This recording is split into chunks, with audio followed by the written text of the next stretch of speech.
Oi pessoal, há algum tempo, na verdade acho que deve ter mais ou menos uma semana, eu recebi uma pergunta de uma pessoa que eu achei bem interessante com relação a ativo imobilizado.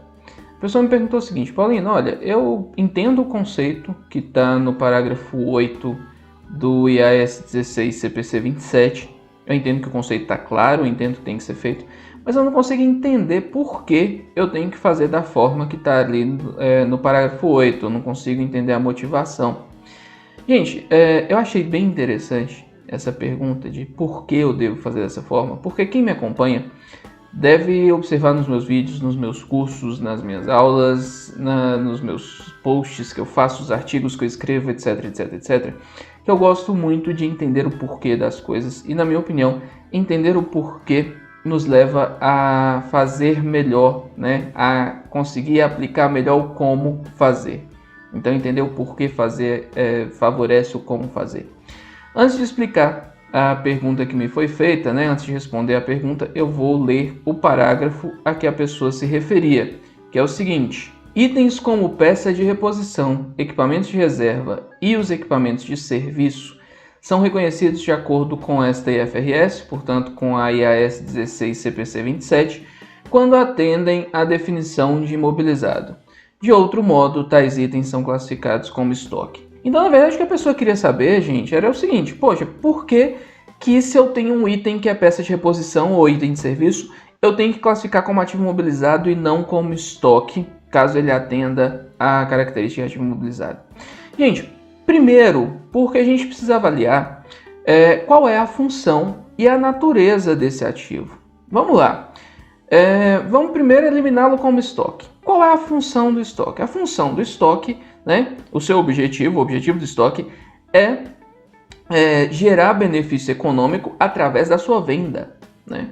Ou gerar benefício econômico através do seu uso em um serviço que será vendido, ou gerar benefício econômico através do seu uso como insumo para a produção de um item que será vendido. Então, a função do estoque, né, o seu objetivo é de ser aplicado em algo que gerará recurso, gerará benefício econômico através da sua venda.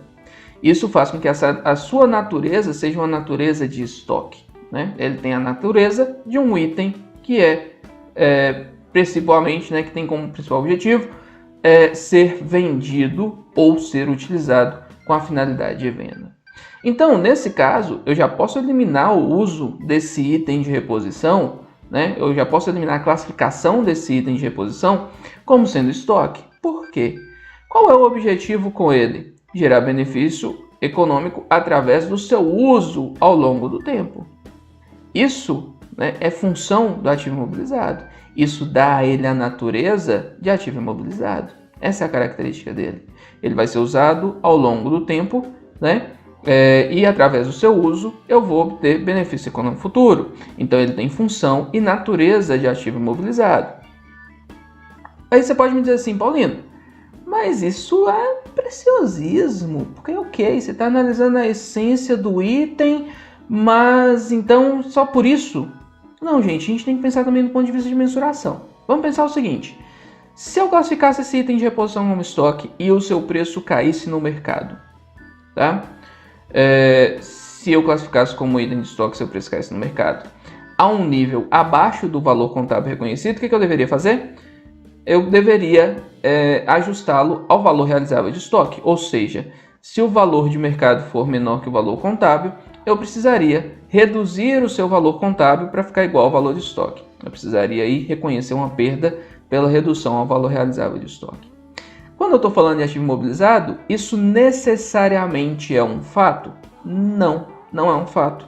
Porque se eu classifico esse item de reposição dentro do ativo imobilizado, como parte do ativo imobilizado, o que vai acontecer com ele? Ele vai fazer parte de uma unidade geradora de caixa, ou ele vai ser mensurado junto com o ativo imobilizado ao qual ele se refere, né? Mas normalmente ele vai estar dentro da unidade geradora de caixa, dificilmente a gente vai ter um ativo só, que é uma unidade geradora de caixa.